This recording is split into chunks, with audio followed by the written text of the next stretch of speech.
This is the Mistress Carrie Situation Report for November 4th, 2024. Ghosts have announced they're coming to the TD Garden in Boston on July 21st. Get the link for tickets and more information in the show notes of this episode. For the first time in 12 years, Shadows Fall is getting ready to release new music. The song will come out on December 6th. Vocalist Brian Fair said in a recent interview, "Yeah, man, we're finally kind of playing shows. We're still not touring full time, but we got an anniversary show for the 20th anniversary of The War Within, which is insane that it was 20 years ago. So we're going to be playing the whole album at the Worcester Palladium on December 21st, and then we're going to be dropping a new song December 6th, and that's all the details I got about it.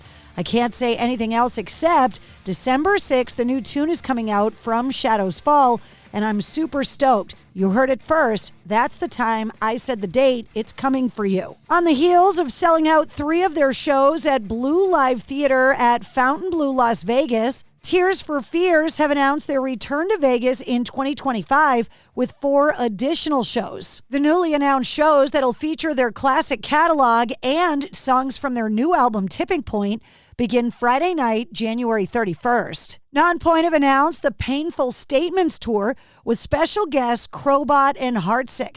The tour is a celebration of the 20th and 25th anniversaries of the band's 2 most popular albums, To the Pain and Statement. Rare Bird Books has announced that July 15th of 2025 is the release date for Ghost Notes, a new memoir from Poison drummer Rikki Rockett. During a recent interview with Eddie Trunk, the 63-year-old drummer, whose real name is Richard Allen Ream, said, quote, "I was working on it all last year. I was going to launch it at the same time as the Poison tour, but the tour is not going to happen until next year. So we're going to launch the book anyway." Nominees for the 67th Annual Grammy Awards will be unveiled this Friday, November 8th, during a live stream event at live.grammy.com and on YouTube. The event is scheduled to get underway at 10:45 a.m. Eastern Time. The actual Grammys will get handed out on Sunday, February 2nd, live on CBS. Last week, Primus announced that their longtime drummer, Tim "Herb" Alexander,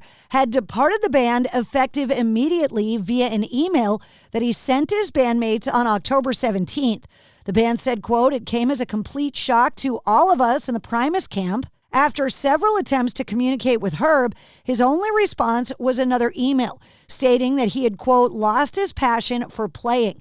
As disappointing as that is, we respect his choice." Now, in an interview with Rolling Stone, Alexander has gone into detail about his decision, saying, quote, "A lot of times you do something that you love for a long time, and sometimes the passion turns into a job, and sometimes that job doesn't feel like it's your being anymore. Over time, I started realizing that it was affecting my physical life. It was affecting my mental life, and it was affecting my family life, and my heart just wasn't in it. When I discovered that I'm struggling with all of these things, I had to sit and think about exactly what I'm doing.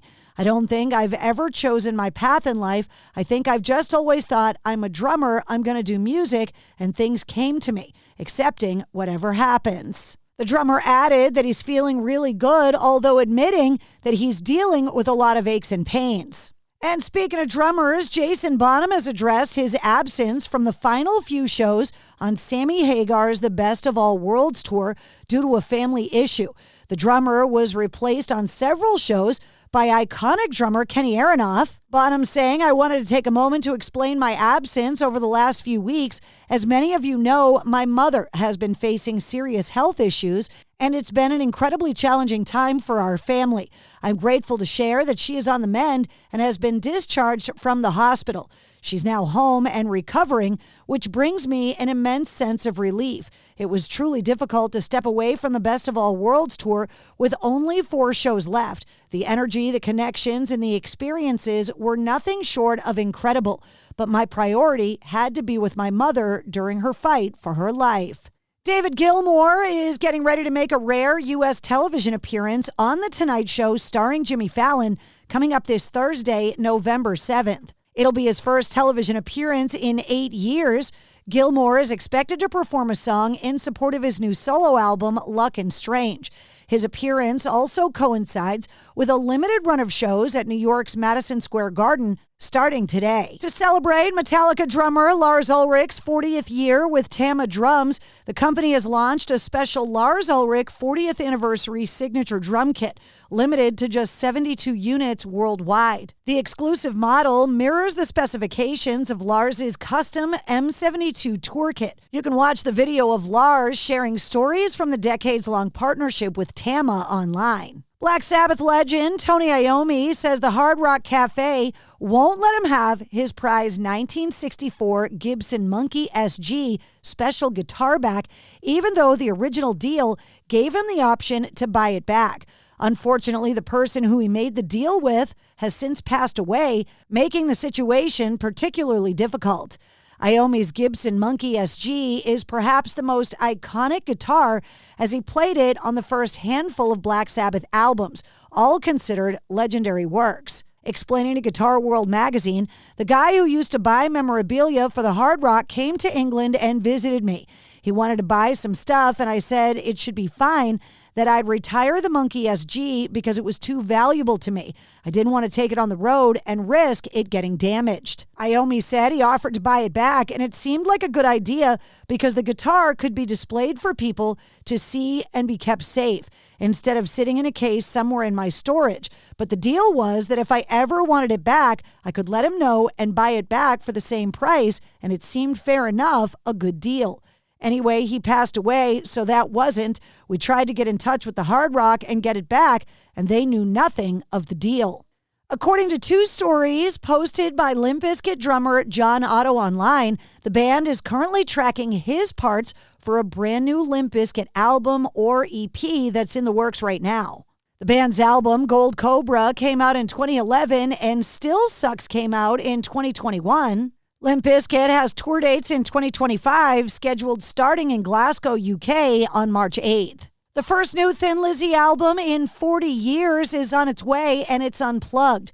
Acoustic Sessions reimagines highlights from Thin Lizzy's first 3 albums with new contributions from guitarist Eric Bell. The album will be released in January of 2025 and features songs from Thin Lizzy's first 3 albums, Thin Lizzy, Shades of a Blue Orphanage, and Vagabonds of the Western World, that will be reimagined as acoustic tracks with Phil Lynott's original vocals augmented by new contributions from founding guitarist Eric Bell.